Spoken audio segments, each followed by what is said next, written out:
Ont communiqué dans votre journal après Cayenne, Saint-Laurent-du-Maroni, ce soir Matoury et des habitants.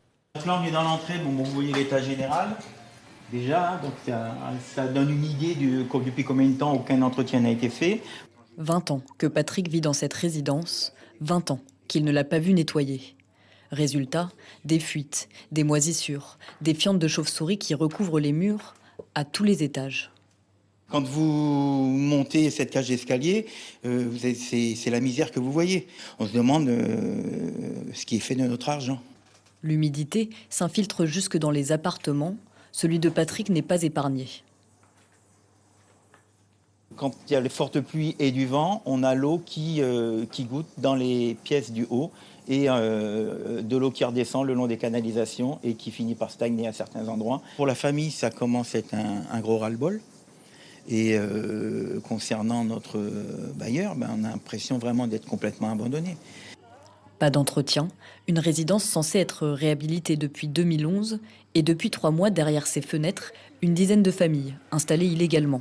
Ça risque de retarder la réhabilitation des logements.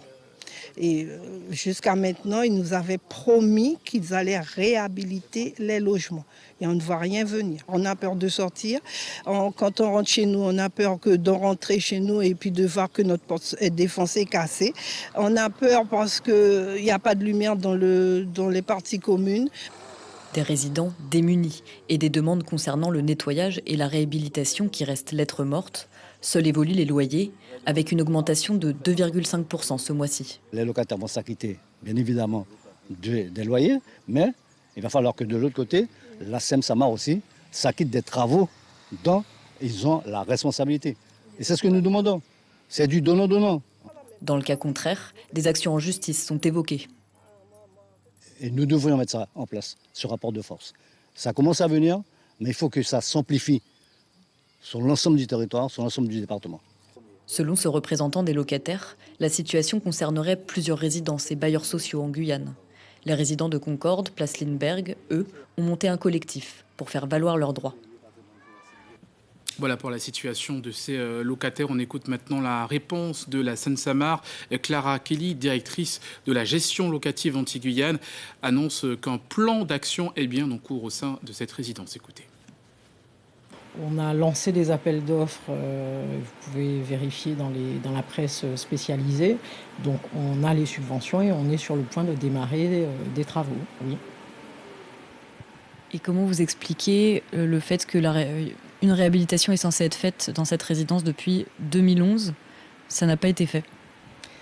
Parce que ça a pris du temps, voilà, pour monter l'opération, pour réaliser les diagnostics.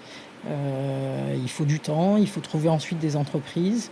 Le contexte parfois ne s'y prête pas. On a essuyé un certain nombre de difficultés, mais aujourd'hui on est en ordre de marche pour pouvoir démarrer ces travaux.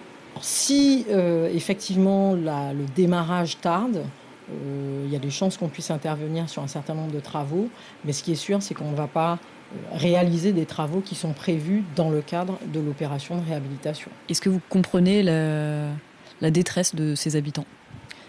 Oui, on ne peut que la comprendre. Lorsqu'on voit les images, elles ne trompent pas.